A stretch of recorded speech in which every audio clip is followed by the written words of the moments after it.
नाशिकमधल्या गुन्हेगारांविरोधात थेट योगी पॅटर्न पाहायला मिळाला आहे।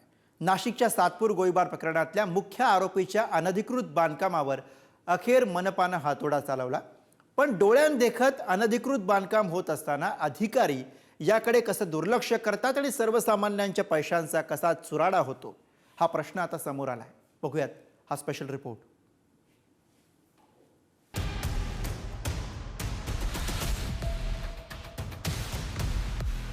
नाशिकमधील गुन्हेगारांविरोधात उत्तर प्रदेशातील योगी पॅटर्न राबवण्यात येतोय।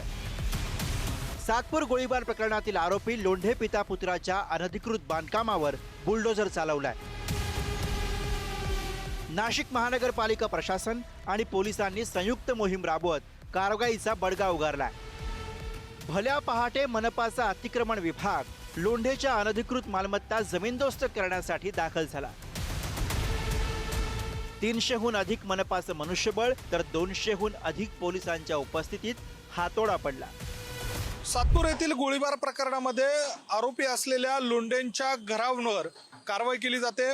नाशिकच्या सातपूर परिसरामध्ये असलेलं जवळपास 16 ते 17 घरं आणि त्या ठिकाणी कार्यालय अशा स्वरूपाची एक नव्यानं इमारत बांधण्यात आलेली होती। जवळपास 6 महिन्यांपूर्वी बांधण्यात आलेली जी इमारत होती त्या इमारतीवर नाशिक महानगरपालिकेच्या माध्यमातून कारवाई केली जाते।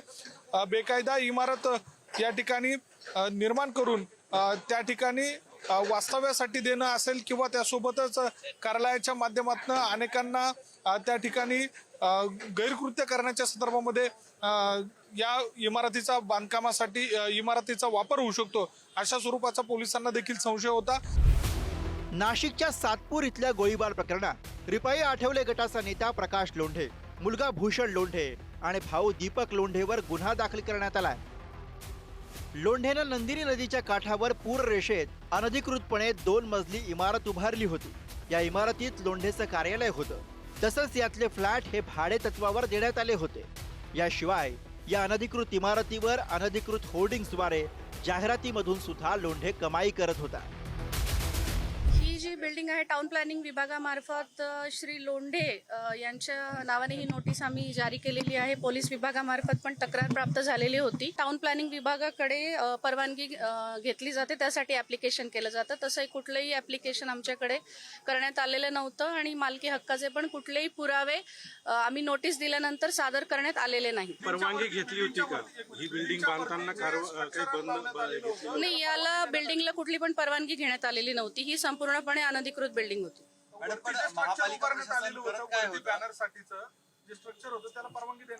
नाही, त्याला देखील परवानगी नव्हती। यांनी बिल्डिंगच्या वरती अनधिकृत होर्डिंगचं स्ट्रक्चर पण उभारण्यात आलेलं होतं, त्याला पण नोटीस देण्यात आलेली आहे।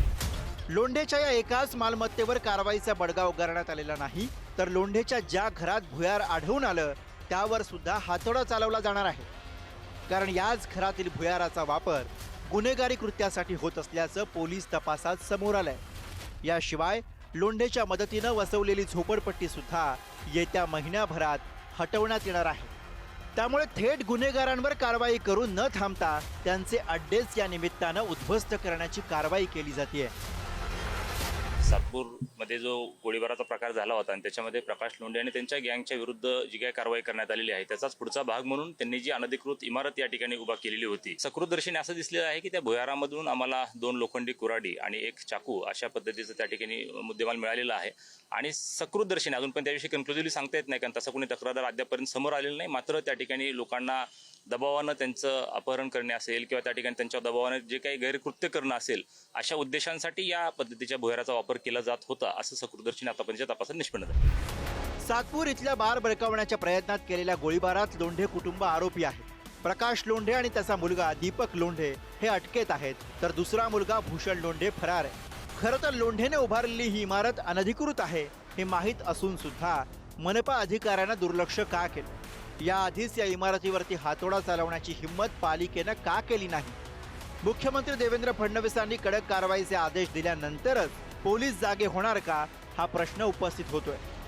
असो, मात्र या कारवाईमुळे नाशिक जिल्हा हा कायद्याचा बालेकिल्ला असल्याचं पुन्हा एकदा सिद्ध झालंय। किरण ताजणे, पुढारी न्यूज, नाशिक।